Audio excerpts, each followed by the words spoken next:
এই হচ্ছে ABC news AGT live. ये है ABC news AGT live. Listen to ABC News AGT Live. জেলা মহকুমায় রাজ্যের বিজেপি দুর্বৃত্ত বাহিনী যে বিশেষ আক্রমণ চালাচ্ছে সে সম্পর্কে আমাদের বক্তব্য এবং ঘটনা আপনাদের জানানোর জন্য মিলিত হয়েছে। গত পরশুদিনের ঘটনা আপনারা জানেন যে আমাদের পার্টির অন্যতম প্রবীণ নেতা রঞ্জিত ঘোষ সহ 12 জনের উপরে কমলপুর শহরে হিংস্র বর্বর ফ্যাসিস্ট আক্রমণ সংগঠিত করেছে বিজেপির বাহিনী। তিনি তার বাড়ি থেকে আরো 4-5 জন পার্টি কর্মী সহ একটা অটো রিক্সা করে শহরে এসেছিলেন। সেদিন আমার কাজ কোথায় এ দাবিতে যুব সংগঠন ডিওয়াইএফআই এবং টিওয়াইএফআই এর একটা মিছিল হওয়ার কথা ছিল। তিনি তো আর 75 বছরের ঊর্ধ্বে তার বয়স, তিনি তো আর মিছিলে যাওয়ার জন্য আসেননি, যুবদের মিছিলে উৎসাহিত করতে তিনি এসেছিলেন। যুবকরা জমায়েত হচ্ছিলেন মোহনপুরে মিছিল বের করতেন। সেখানে তিনি যাওয়ার আগেই তার উপরে পার্টি অফিসের কাছে, কমলপুর অফিসের কাছে, যে অফিসটা বন্ধ, একটা খোলা হলের পরে বারবার বন্ধ করে দেওয়া হয়,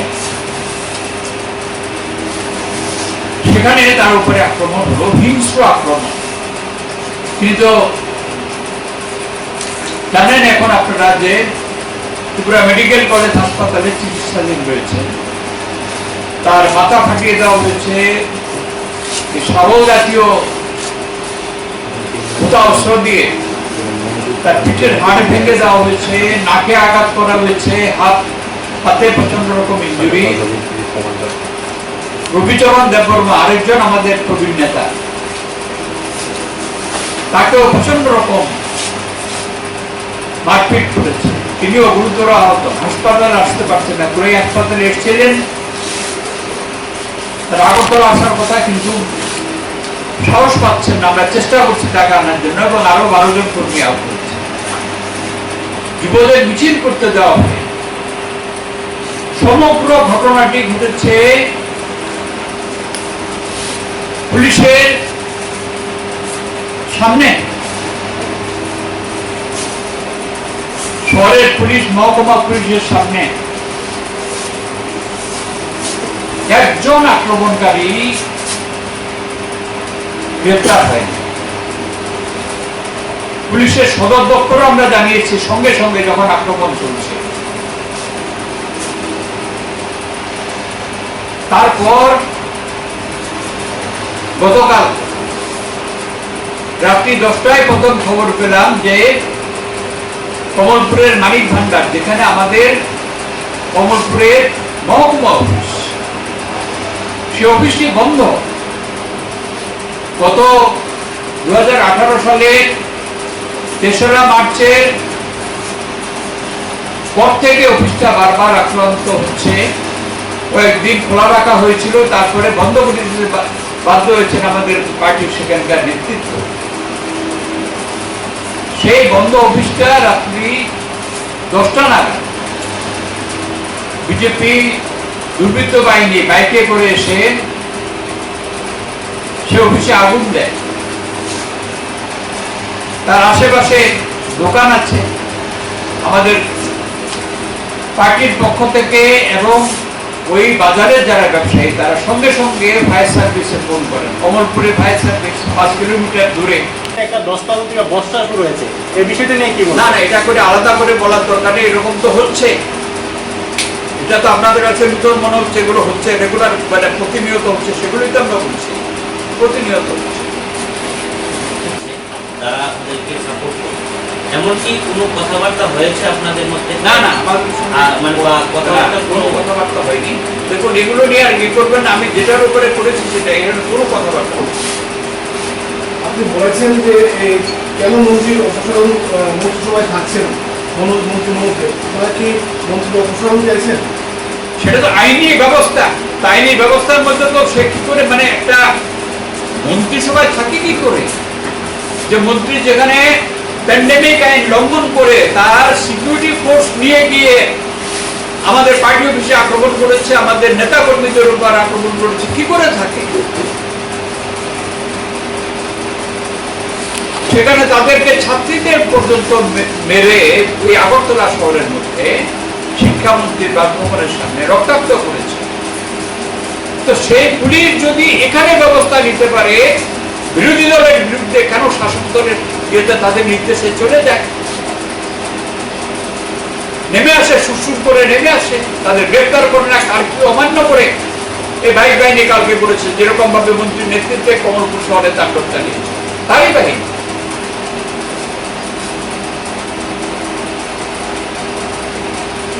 কেন আজকে পর্যন্ত সে মন্ত্রিসভার মধ্যে থাকে? কেন তার বিরুদ্ধে আইনি ব্যবস্থা নেওয়া হবে? কেন এই বর্বরতা রাজত্ব চলবে? এটাই আপনাদের মাধ্যমে যারাই গণতন্ত্রে বিশ্বাস করেন, শান্তিতে চান, সমস্ত শান্তিপ্রিয় গণতন্ত্রপ্রিয় মানুষকে এর বিরুদ্ধে, এই বর্বরতার রাজত্ব, জঙ্গলের রাজত্ব, ফ্যাসিস্ট রাজত্ব, কালো রাজত্ব, এটার অবসান ঘটানোর জন্য তারা যাতে এগিয়ে আসেন সেই আবেদন জানাচ্ছি। সেটা তো কালকে বলেছি, আমরা সম্পাদক মন্ডলীর পক্ষ থেকে বলেছি, বিবৃতিতে যেটা বলেছি সেটাই তো, যে এখানে বিরোধী রাজনৈতিক দলের তাদের যে সংবিধানে, আমাদের ভারতের সংবিধানে যে অধিকার দিয়েছে, যে মত প্রকাশের, স্বাধীনভাবে মত প্রকাশের, সংগঠন করার যে অধিকার দিয়েছে, সেই অধিকারের সাংবিধানিক অধিকার এরা যেদিন জয়লাভ করেছে 2018 তেসরা মার্চ, সেদিন থেকে বিপন্ন। আইনের শাসনের অস্তিত্ব নেই, গণতন্ত্রের কোনো অস্তিত্ব নেই। তা আমাদের উপরে তো ক্রমাগত আক্রমণ চলছে, অন্যান্য দল আক্রান্ত হচ্ছে, আমরা তার নিন্দা করছি, সে নিন্দা আমরা করেছি। একটা বিষয় হচ্ছে, গতকালকে তৃণমূলের যে নেতাদেরকে মহামারী আইনে গ্রেফতার করা হয়েছে, এবং আজ সকালে সর্বভারতীয় তৃণমূল কংগ্রেসের সাধারণ সম্পাদক রাজ্যে এসেছেন। তিনি বলেছেন যে রাজ্যে আইনের শাসন নয়, শাসনের আইন চলছে। এই বিষয়টা নিয়ে আপনার কি প্রতিক্রিয়া? তাদের মতামত, এখানে এটা নতুন ঘটনা না। এই প্যান্ডেমিক আইনে আমাদের যখনই আমাদের একটা মিটিং হচ্ছে, তখনই প্যান্ডেমিক আইনে আমাদের নেতা কর্মীদের গ্রেফতার করে আটক রেখেছে। এটা আপনি তো জানেন না, এই গত মানে প্যান্ডেমিকের পর থেকে এটা পরপর চলছে, এটা নতুন ঘটনা। আচ্ছা, বিজেপি থেকে একটা অভিযোগ করেছে আজকে সকালবেলায় এক সাক্ষাৎকারে, ওনারা বলছিল যে আপনারা নাকি তৃণমূলকে মদত করছেন। আরে অদ্ভুত কথা, আমরা মদত দিতে যাবো কেন? আমরা মদত দিতে যাবো কেন? পশ্চিমবঙ্গে আমাদের, সেখানে আপনারা তো জানেন, আর আমাদের কি থাকা এখানে অন্যদের মদত দেওয়ার? এখানে সিপিএম, আমরা বামফ্রন্টে আছি, হ্যাঁ, কিন্তু আমরা প্রতিবাদ করি কারো ওপরে, যে কোনো দলেরই হোক, যে অগণতান্ত্রিক আক্রমণ হলে পর আমরা এর আগেও করেছি। আপনারা তো নিশ্চয়ই লক্ষ্য করেছেন যে এই অটোনমাস ডিস্ট্রিক্ট কাউন্সিলের নির্বাচনের আগে মোহনপুরে ত্রিপুরামথার প্রধান পদ্মত কিশোরের উপরে হামলা হয়েছে, আমরা তার প্রতিবাদ করেছি, সংবাদ সম্মেলন করে অন্যান্য বিষয়ের মধ্যে তার প্রতিবাদ করেছি। তো সেটা আমরা করছি, কেন আমরা বদল দিতে যাবো কেন? আচ্ছা গৌতমবাবু, জানানো হয় ফায়ার সার্ভিস যখন আসে তখন গ্রাউন্ড ফ্লোর সেটা একদম পুড়ে গেছে, যা জিনিসপত্র সেখানে ছিল সমস্ত পুড়ে গেছে। তারপর ফায়ার সার্ভিস যে কর্মীরা তারা আগুন নেভানোর জন্য চেষ্টা করে, তারা জল ঢালতে শুরু করে। তারপরে সেখানে পুলিশ আসে, ফায়ার সার্ভিস আসার অনেক পরে, এবং দেখা গেল যে বিজেপি বাইক বাহিনী তখন এখানে ঘোরাফেরা করছে, একজনকেও পুলিশ গ্রেপ্তার করছে না। আমরা এখানে, আমি পার্সোনালি, আমাদের রাজ্য সম্পাদক মন্ডলীর দুজন সদস্য মানিক দে, প্রথম ভূমি, তারাও কথা বললেন, আইজি এলোকে জানালাম। এরপরে 11টা নাগাদ আবার এদের বাইক বাহিনী এসে দ্বিতীয়বার এসে এখানে ফায়ার সার্ভিস কর্মীদের জোর করে নামিয়ে দেয়, তাদের নির্দেশ দেয়, জোর করে মানে নির্দেশ দেয় যে তোমরা থাকবে না, তোমরা চলে আসো। এবং তাদের নামিয়ে দিয়ে এরা ঢুকে গ্রাউন্ড ফ্লোরটা তো তারা টায়ার এবং পেট্রোল দিয়ে আগুন দিয়েছিল, উপরে ঢুকে একতলার যে মূল্যবান জিনিস টিভি সেট সহ অন্যান্যগুলো লুট করে তারপরে আগুন দেয়। এরপরে দোতলায় ওই এটার বাড়িটার উপরের তালা, সবচেয়ে উপরের তালা, সেখানে ঢুকে আবার ওই শাবল দিয়ে দরজা ভেঙে আলমারিগুলো ভেঙে তছনছ। তো এই বর্বরতা চলছে, এবং সবটাই চলছে যে কমলপুরের যে নির্বাচিত প্রতিনিধি মন্ত্রী মনোজ দেবের নির্দেশে। তার আগে এটা জানেন যে গত এপ্রিল মাসে এই মনোজ দেবের নেতৃত্বে কারফিউর মধ্যে কমলপুর শহরে হিংস্র তাণ্ডব চালিয়েছিল। আমাদের যে পার্টি অফিস সেটা জবরদখল করেছে, পার্টি নেতা কর্মীদের মারপিট করেছিল, মহিলাদের গায়ে পর্যন্ত হাত তুলেছিল। 1968 সালে ছাত্র আন্দোলনের শহীদ সোমেন সূত্রধরের যে স্মৃতিস্তম্ভটা ভেঙে চুরমার করেছে।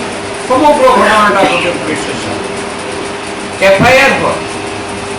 আজকে পর্যন্ত মন্ত্রীর বিরুদ্ধে এবং অন্যান্যদের বিরুদ্ধে পুলিশ কোনো ব্যবস্থা নেই, এবং তারপর থেকে তার নির্দেশে একটার পর একটা ঘটনা সেখানে কমপ্লে করছে। এবং গত প্রায় 3.5 বছর ধরে একটানা ফ্যাসিস্টসুলভ আক্রমণ সেখানে চলছে। এই বর্বরতা, এবং সবচেয়ে আশ্চর্যজনক, পুলিশের আইনি দায়িত্ব কি? পুলিশ তাদের কথায়, গুন্ডাদের কথায় সেখান থেকে নেমে গেল, উপর থেকে ফায়ার সার্ভিস কর্মীদের গতকাল রাতে। আমরা কোথায় আছি? আইজিপি, ডিআইজি তাদের জানিয়েও কোন রকম ফল হলো না। তাহলে পুলিশ এখানে কি ভূমিকায়? গত 3.5 বছর ধরে আমরা বারবার বলে আসছি যে পুলিশ তার আইনি দায়িত্ব পালন করছে না। পুলিশ তো কারো দলের নিযুক্ত না, তাদের কাজ আইন শৃঙ্খলা রক্ষা করা, দুর্বৃত্তদের বিরুদ্ধে ব্যবস্থা নেওয়া, তাদের আইনের কাছে সোপর্দ করা। সেই দায়িত্ব তারা পালন করছে। কি রাজত্ব চলছে?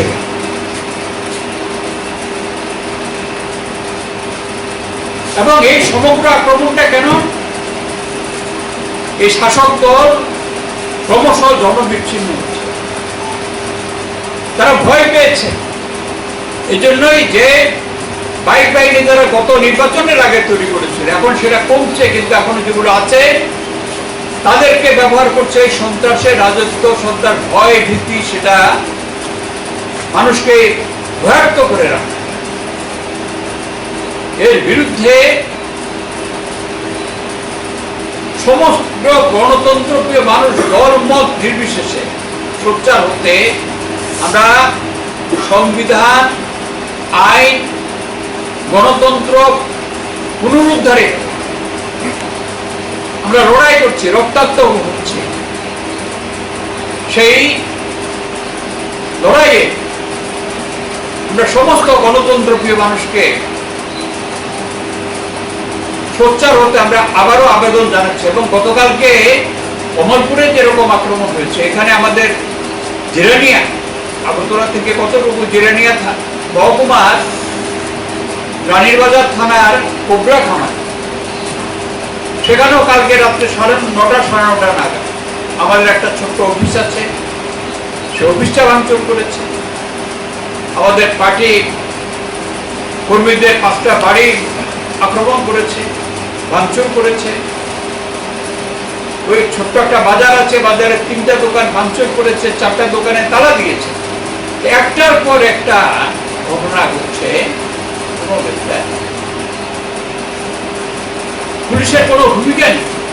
অথচ এই পুলিশকে দেখা যাচ্ছে যে যখন আমরা গণতন্ত্র পুনরুদ্ধারের জন্য কাজ, খাদ্যের জন্য মানুষ হাহাকার করছে, এই প্যান্ডেমিকের মধ্যে কাজ নেই, মানুষের খাওয়ার নেই, সেখানে কোভিড রেস্ট্রিকশনের নামে আমাদের নেতা কর্মীদের উপর আক্রমণ করছে, রক্তাক্ত করছে। ছাত্রীরা তারা পরীক্ষা বসতে পারেনি, তাদের ফলাফল দেখানো হয়েছে, তারা ফেল করেছে। স্কুলদের রিপোর্টের ভিত্তিতে আমাদের ছাত্ররা দাবি করেছে যে এগুলো রিভিউ করা হোক।